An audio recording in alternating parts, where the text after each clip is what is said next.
Em função do lançamento do livro Uma Dieta Além da Moda, você tem participado de uma série de entrevistas e algumas perguntas têm sido frequentes sobre o blog, o livro e a estratégia low carb. Então, no episódio de hoje, a gente vai trazer algumas dessas perguntas para serem respondidas em áudio. Isso aí, vamos lá então.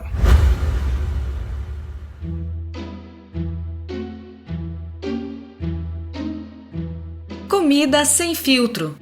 Saúde, low carb, estilo de vida, evidências científicas e, claro, nossas opiniões. Toda semana um episódio novo e gratuito para você. Comigo, Dr. Souto. E comigo, Sari Fontana. Para ser avisado a cada novo episódio e receber as referências bibliográficas no seu e-mail, cadastre-se em drsolto.com.br/podcast.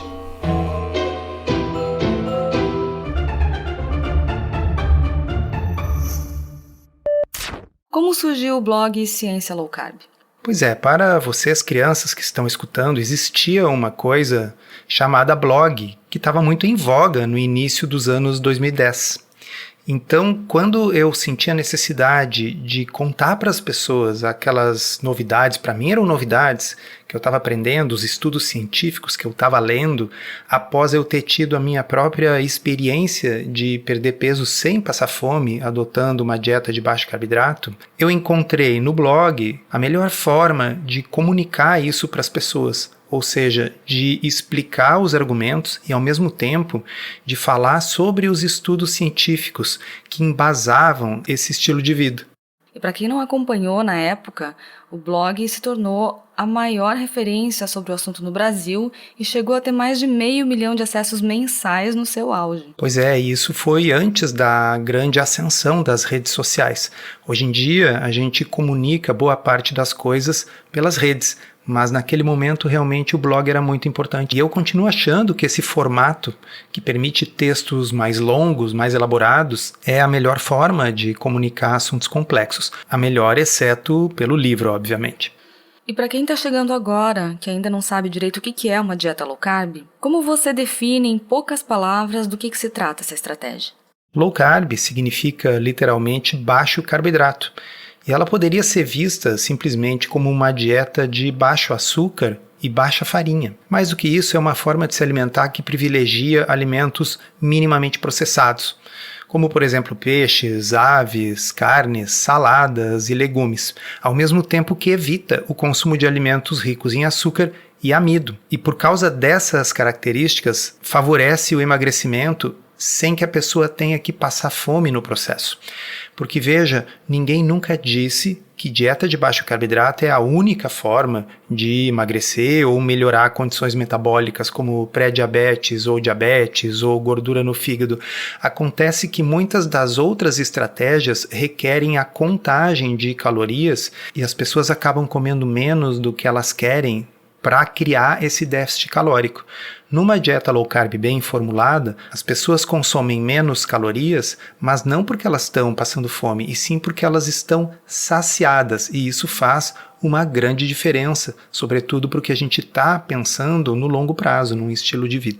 E por que você considera a dieta low carb como uma das estratégias nutricionais mais poderosas? Bem, não sou apenas eu que considero. Hoje, a gente tem mais de 100 estudos científicos em seres humanos, nos quais a low carb é comparada com outras dietas para emagrecimento, para diabetes ou outros problemas metabólicos. Na totalidade desses estudos, a low carb é ou superior, ou no mínimo tão boa quanto as dietas com as quais ela está sendo comparada. Com o grande diferencial, como eu disse antes, de que na low carb não temos necessidade da restrição voluntária de calorias. A saciedade produzida pela dieta é suficiente para produzir o resultado. E não tem como a gente adotar ou defender a fome como um estilo de vida. Então, embora não seja a única dieta que provoca resultado, emagrecimento e melhora metabólica, eu diria que é uma das poucas que faz isso sem passar fome.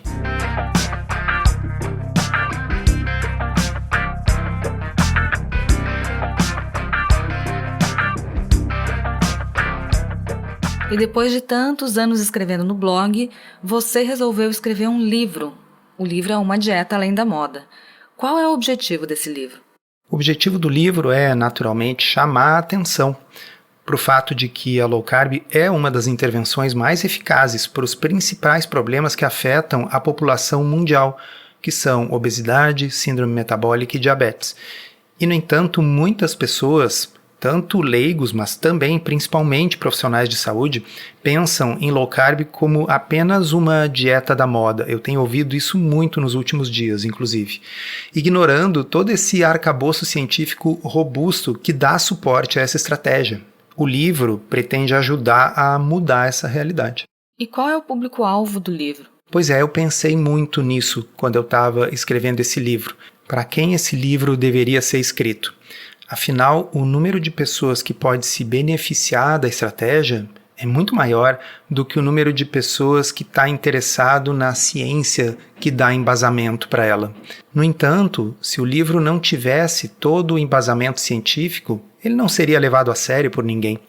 Então, o que eu tentei fazer ali foi um equilíbrio entre ser um livro acessível para o público geral, para as pessoas que querem resolver um problema que elas têm, seja ele de excesso de peso, seja ele de problemas metabólicos, mas que também possa ser um livro que o profissional de saúde, o médico, o nutricionista possam ler para conhecer mais a literatura sobre o assunto e para embasar as suas condutas em consultório. Então, para o público em geral, a gente tem, de forma bem mastigada, quais os princípios básicos de uma dieta de baixo carboidrato. E os profissionais de saúde estão bem contemplados por uma grande coleção de referências bibliográficas, porque nada nesse livro é mera opinião minha. E agora falando do título, por que a escolha do título Uma Dieta Além da Moda? Low carb ainda é taxada como uma dieta da moda? Sim, low carb ainda é taxada como uma dieta da moda. Ainda esses dias eu estava ouvindo um podcast de ciência que estava colocando por diversas vezes o uso da palavra moda de forma pejorativa aplicada à dieta low carb.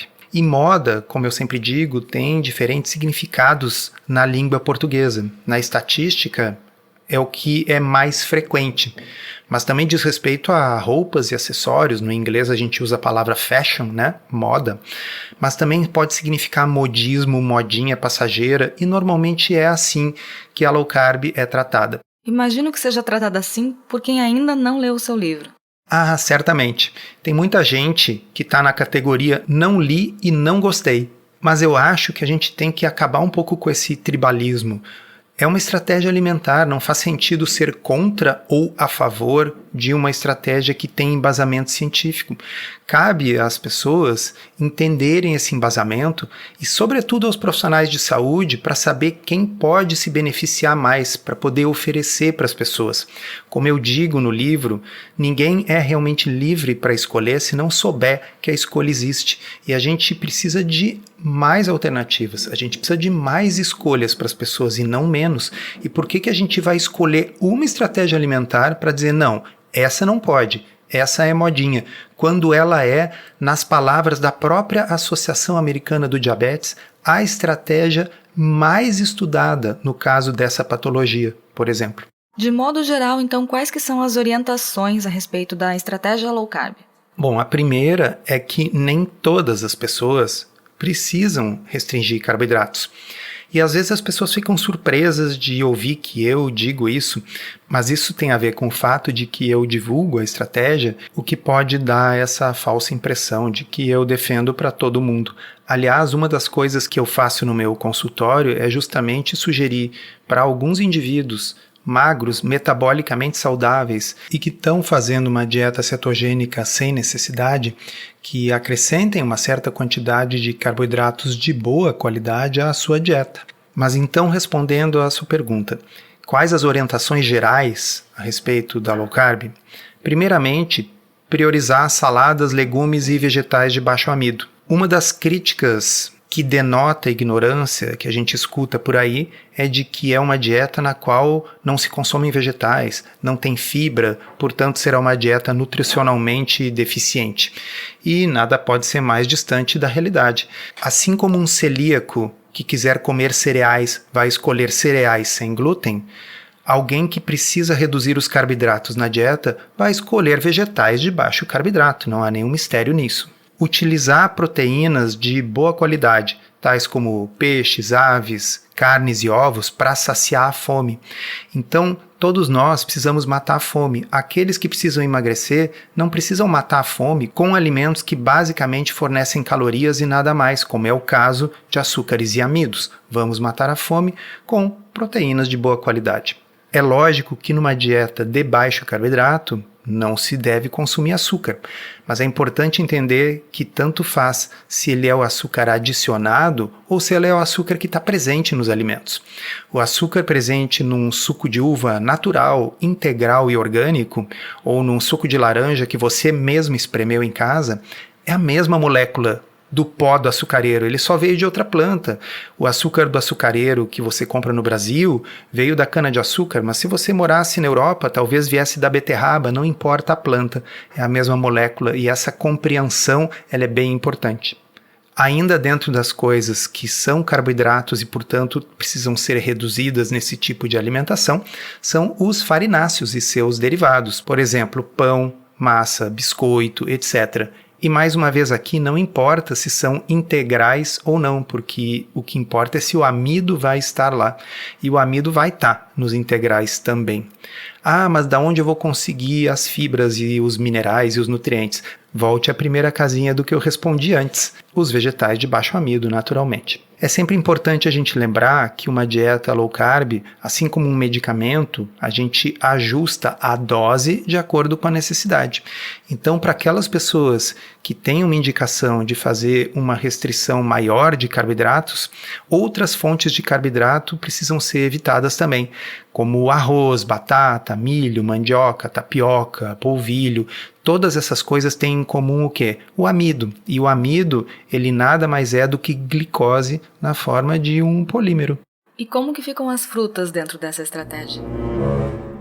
Assim como existe um mito de que não se consomem vegetais ou fibras numa dieta de baixo carboidrato, também existe o mito de que não se consomem frutas.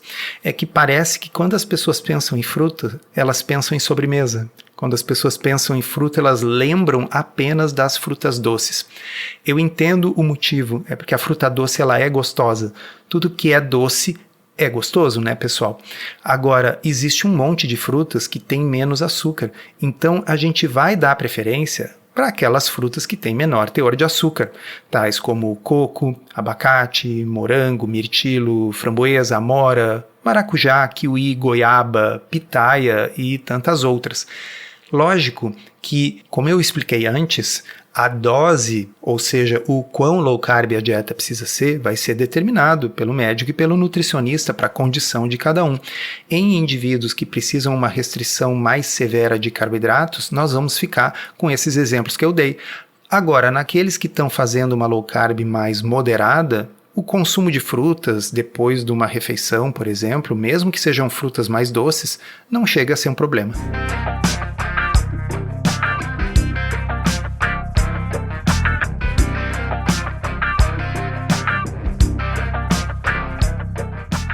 E o leite, os queijos, o iogurte, tem também as oleaginosas, né, que o pessoal da low carb consome bastante. Como que elas entram na estratégia? Pois é, essas duas categorias elas são interessantes porque depende um pouco de qual é o objetivo dessa low carb. Se o objetivo for simplesmente escolher alimentos que elevam um pouco a glicose, como por exemplo no caso de um diabético que não tenha excesso de peso para perder, mas que queira ter um controle melhor da sua glicemia, o consumo de laticínios como queijo, iogurte, creme de leite, cream cheese, ou o consumo de oleaginosas como nozes, castanhas, amêndoas e suas pastas, pode ser feito sem maiores problemas. Acontece que a maioria das pessoas que está fazendo uma dieta de baixo carboidrato precisa perder gordura corporal, seja porque a indicação foi a própria obesidade e sobrepeso, seja porque muitos problemas metabólicos, como pré-diabetes, diabetes tipo 2, síndrome metabólica, gordura no fígado, pressão alta, dependem da melhora da composição corporal, da redução da gordura visceral. Então, para esses indivíduos que precisam emagrecer, alimentos que têm uma densidade calórica muito grande, ou seja, muitas calorias em pouco espaço e que ao mesmo tempo são muito gostosos, hiperpalatáveis, como a gente diz, esses alimentos precisam ser moderados. Eles podem ser consumidos, mas eu não posso dizer para a pessoa comer tanto queijo quanto ela queira, ou tanta pasta de amendoim quanto ela queira, porque há uma chance de que isso vá impedir o emagrecimento, mesmo em low carb. Uma crítica muito frequente às dietas de baixo carboidrato é que elas são insustentáveis a longo prazo. Muita gente diz que elas são dietas que fazem as pessoas perderem peso rápido no início, mas que se trata de água, que era tudo inchaço, né? E que, no fim das contas, é impossível viver a vida inteira restringindo os carboidratos e é por isso que as pessoas desistem e não conseguem manter o peso. Isso é verdade? Então, a verdade é que perder e manter o peso perdido não é uma coisa fácil com nenhuma estratégia alimentar. Muitas vezes você escuta das pessoas que elas deveriam evitar esse tipo de dieta restritiva e simplesmente manter uma dieta equilibrada na qual se come de tudo um pouco. O fato é que uma dieta equilibrada, na qual se come de tudo um pouco, não provoca emagrecimento ou melhora do diabetes, por exemplo. Para que você reduza a gordura visceral e melhore condições metabólicas e resolva um problema de obesidade, você precisa de uma dieta desequilibrada. Você precisa criar um desequilíbrio. Você precisa, por exemplo, consumir menos calorias do que o corpo precisa. Então, quando você diz que é difícil fazer uma dieta de baixo carboidrato no longo prazo, eu não disputo isso. O que eu disputo é a ideia de que existe alguma outra alternativa que também provoque os mesmos resultados, mas que seja mais fácil de manter no longo prazo. Na verdade, quando você pensa dessa forma, que você precisa criar um déficit calórico, a primeira coisa que você precisa buscar é uma dieta que faça isso com o mínimo de fome possível. E sabidamente as dietas de baixo carboidrato têm essa característica. Tem vários estudos na literatura em que você tem mais emagrecimento no grupo que está restringindo carboidratos e que pode consumir até a saciedade do que no grupo que está sendo obrigado a cortar calorias dentro de uma dieta padrão. O segundo ponto é que existem várias estratégias alimentares para emagrecimento que envolvem vários suplementos especiais ou principalmente a substituição de refeições por shakes, esse tipo de coisa. E low carb é feito com comida de verdade, que se encontra na peixaria, na feira e no açougue. E por fim, pela sua própria natureza, ela é altamente adaptável, porque você entendendo a lógica, o que tem açúcar, o que tem amido e, portanto, eu devo evitar, você vai conseguir levar esse estilo de vida em circunstâncias as mais diversas. Eu não estou aqui dizendo que é fácil. Fácil é não fazer nada, mas o fácil não resolve nenhum problema de saúde. O fácil não melhora nenhuma condição metabólica. Então, me causa espécie que as pessoas critiquem algo que melhora a saúde das pessoas com estilo de vida pelo fato de ser difícil, enquanto as mesmas pessoas exaltam coisas difíceis de estilo de vida que melhoram a saúde das pessoas, mas que são de natureza distinta. O exemplo óbvio é a atividade física. Sempre é mais fácil ficar sedentário do que fazer uma atividade física, e isso nunca foi motivo para que as pessoas desencorajassem a prática de atividade física. Também não deveria ser motivo para desencorajar a adoção de uma dieta low carb para quem precisa. Encerramos assim esse episódio do Comida Sem Filtro, que foi idealizado, roteirizado e produzido por nós. Se você gostou, divulgue para os seus amigos e inscreva-se na sua plataforma preferida para não perder nenhum episódio. As informações contidas neste podcast são apenas para fins informativos e podem não ser apropriadas ou aplicáveis às suas circunstâncias individuais. Este podcast não fornece aconselhamento médico ou profissional e não substitui a consulta com um médico ou nutricionista. Não use este podcast para diagnóstico ou tratamento médico. Qualquer sugestão é apenas uma recomendação geral, que não é específica para qualquer pessoa ou doença em particular.